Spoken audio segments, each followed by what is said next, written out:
Do you like the idea of filling a raised bed like this cheaply and saving yourself money?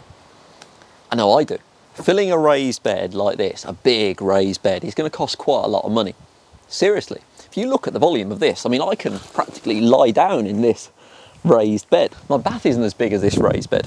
If you were going to fill this entirely with topsoil, this would cost a lot of money.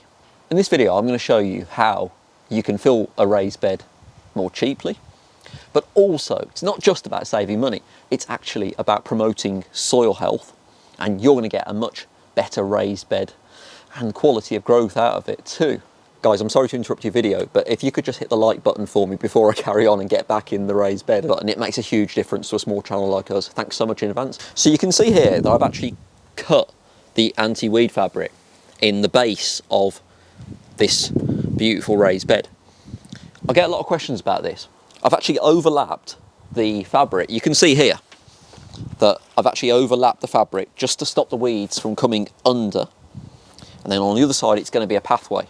But I've actually cut this because even though the soil health isn't too good here, it's very heavy clay, you do want the miracle of nature to do its thing. You want the worms to be able to come up through the soil, and they're going to be working on all the material that I'm about to show you.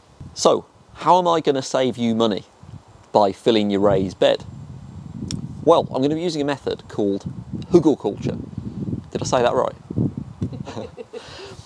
Hugelkultur basically involves filling the bottom of the raised bed with organic material. So we're going to start off by putting bigger pieces of wood in the base of the raised bed, followed by smaller pieces, and layering it finally with a layer of cardboard on the top. Let's get on with it. The beautiful thing about hugelkultur is that you're going to be harvesting the bits of the garden that you're naturally going to be cutting down anyway. So I've just done a bit of an autumnal tidy up, woody bits like this, just in the base of the raised bed. And you'll see that I'm putting the bigger bits of wood at the bottom.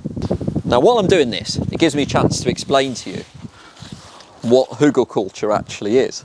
Hugelkultur is a process where you put this organic material at the base of the raised bed, it all rots down, and this is going to be a no-dig bed. So it's going to rot down during the season that's ahead of us. And this process of it rotting down is going to do a great job in actually feeding the bed that's actually above it. And you'll notice as well that none of this has cost me any money. In fact, where we live, the local council has actually started charging for green bin waste collections. So this really is saving you money on multiple fronts. And you'll see here, I'm just filling up the raised bed, trying to get it as level as possible. But this is a really, really quick process. And so far, it's all quite woody, isn't it? It's all quite a decent size. Normally, we put some logs at the bottom as well.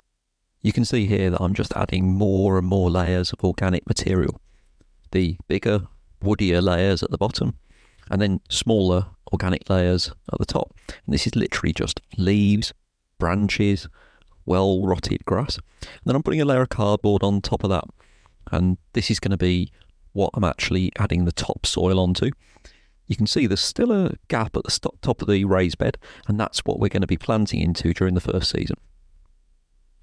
This looks so easy when you look at it on time lapse, but this took quite a few hours of transferring some topsoil from a raised bed I just demolished, and it looks really, really good, doesn't it? It's really starting to take shape. And this is how you can fill a raised bed relatively cheaply. Let me know what you think in the comments below, guys.